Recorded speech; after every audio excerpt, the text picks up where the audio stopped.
Arrive et que les gens vont plutôt dans les magasins faire des cadeaux qu'en bourse. qu'en bourse, en tout cas. C'est un peu la trêve des confiseurs déjà en termes de volume sur les marchés. Il va sans doute nous le confirmer d'ailleurs. Romain Daubry depuis Bourse Direct. Bonjour Romain. Bonjour la team. Justement, à l'approche des fêtes, là, comment sentez-vous dans le marché les forces en présence, Romain? Bien, vous le disiez, il y a très très peu de force en présence, c'est assez flagrant. Donc des marchés qui tirent, qui évoluent, en tout cas aux États-Unis, sur leur inertie précédente. En Europe, c'est beaucoup plus indécis et ça commence même à plier un petit peu. Ça fait une dizaine de jours qu'il n'y a pas d'éléments nouveaux. On a entamé la nouvelle échéance des marchés dérivés du mois de janvier depuis maintenant 3 jours et il n'y a pas d'intérêt dans un sens comme dans l'autre. Et on a même des records de positions ouvertes, de faiblesse dans la position ouverte. La moyenne sur l'Eurostoxx, c'est 3,8 millions de contrats futurs ouverts au cours des 2 dernières années. Là, en ce moment, on est à moins de 2 600 000. On a encore perdu un peu d'intérêt hier.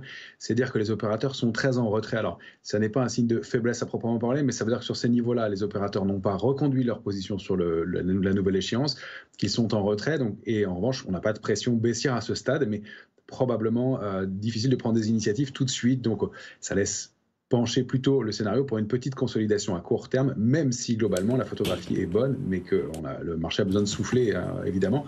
D'autant plus qu'on a des ratios de couverture dans les portefeuilles qui sont quand même relativement bas et qui témoignent d'une certaine complaisance de la part des opérateurs, de même que la volatilité.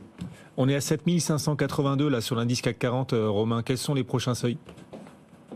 Eh bien, 7589 sur l'indice CAC 40 futur, donc, qui est en ce moment à 7606, donc un tout petit peu plus haut, c'est un support. Si on passe sous 7580, 78,80, on risque de déclencher un petit mouvement baissier avec une consolidation qui renverrait vers 7450. Si en revanche on arrive à s'affranchir de 7612, 7618, toujours sur le contrat à terme sur l'indice CAC 40, on peut accélérer. On aura en mire une première résistance importante à 7644 et puis 7706 ensuite. Et la cible idéale, c'est 7748. C'est pas le scénario qu'on privilégie, mais pour l'instant, rien ne permet de déterminer de quel côté on va sortir, si c'était qu'on n'a pas vraiment de relais à la hausse à court terme. Si on regarde les indices américains, oui. Effectivement, la configuration n'est pas la même. Au contraire, on est en train de former de nouveaux plus hauts historiques sur le Nasdaq 100. Sur le S&P, on est proche de grosses résistances à 4778 notamment. On peut voir des extensions à 4839. Attention, si on rompt 4739, on peut, pareil, assister à un petit mouvement de consolidation de 3%.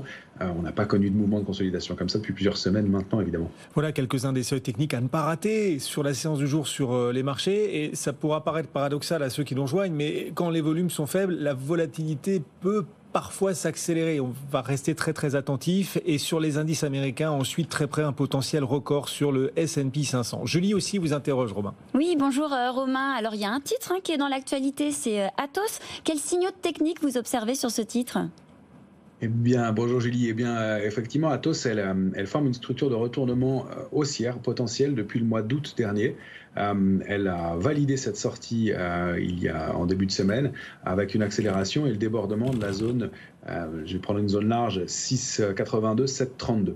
Elle est en train de tourner, d'osciller autour après l'accélération qu'elle a connue. Il y a un peu de consolidation.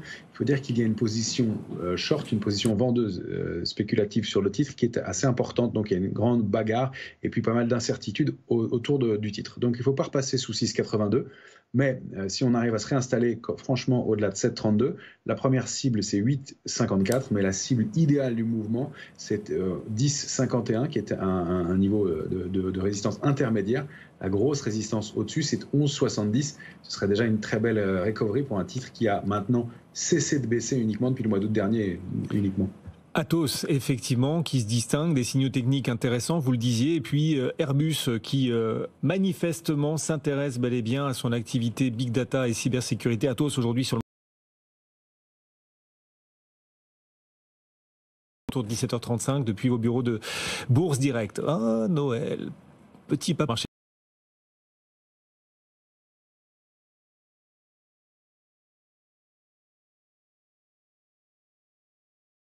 Les Parisiens gagnent en ce moment 5%. Romain, merci beaucoup. On vous retrouvera vers la clôture aux alentours de 17h35 depuis vos bureaux de Bourse Direct. Ah, Noël.